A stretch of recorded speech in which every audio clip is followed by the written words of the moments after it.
Hello, and thanks for joining me again as we carry on with the 9th chapter of this concerned review of the book Physics of Heaven, which was published in 2012 under the banner of Bethel Church, written by Judy Franklin and Ellyn Davis, with contributions from Pastor Bill Johnson and his wife, Benny Johnson, as well as the prophet of Bethel, Chris Valentin. As well as others who are contributors. So in this chapter, the 9th chapter, we're looking at Angelic Encounters by Cal Pierce. So Cal describes his belief that angels want to engage with believers in order to communicate hidden knowledge to them. So this is information that is currently hidden from us. So to illustrate this, he talks about an encounter that he had with this angel who identified itself as the energy angel. So the angel showed him the blueprints of a so-called water car, which ran on water as a form of fuel. So Pierce says that although he didn't understand the blueprints, he says that the angel promised to explain it to him over time, and then also to connect him with people who would be able to help him work through the blueprints and see this car into existence. So he follows this by describing two encounters that he had with people that he insinuates were connected to him by the angel. The first was a man who had been taken to heaven, where he had learned how to use sound in order to project objects in 4 dimensions, and that he had done this and created this little miniature house which you could look through the windows of, and that he was learning how to make this house bigger. He also talks about a second person that he heard lecturing on the topic of sonoluminescence, which is essentially using, it's a phenomenon of using sound waves to cause bubbles in a liquid, and those bubbles pop emitting light.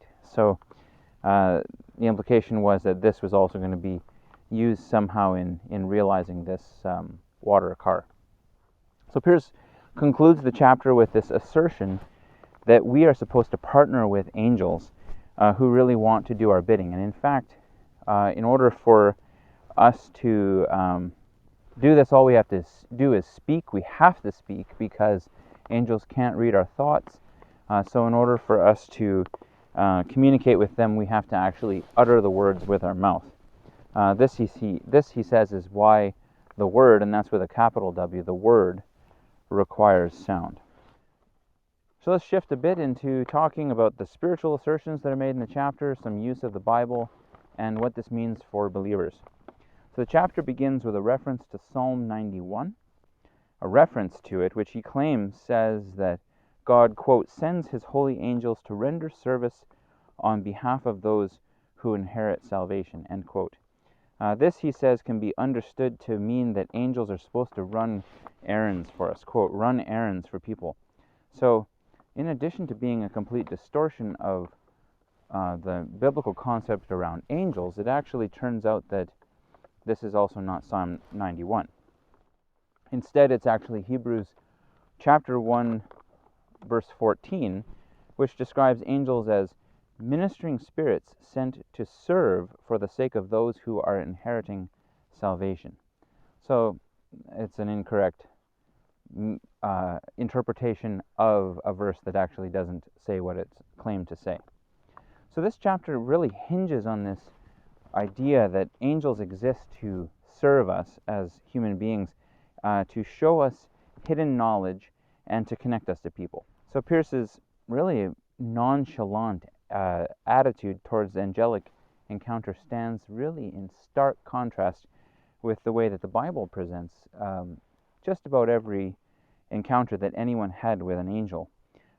Hence the fact that angels tended to introduce themselves or to begin the encounter by saying, "Fear not," or "Don't be afraid," because the implication obviously is this is a tremendously frightening experience. So let's just look at one example from Daniel 10, verses 5 through 9.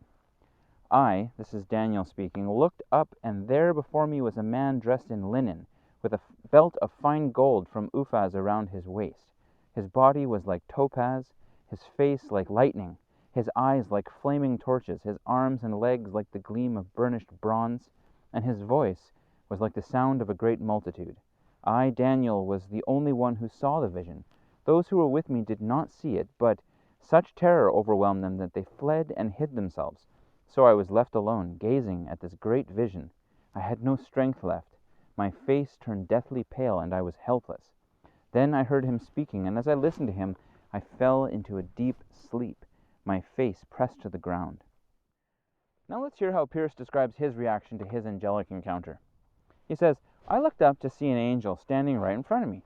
I'm not an angel type of guy, but suddenly there was this angel speaking to me and saying, I'm sent by God to answer your question about the energy crisis. I'm the energy angel. All I could think was, what on earth did I have for breakfast?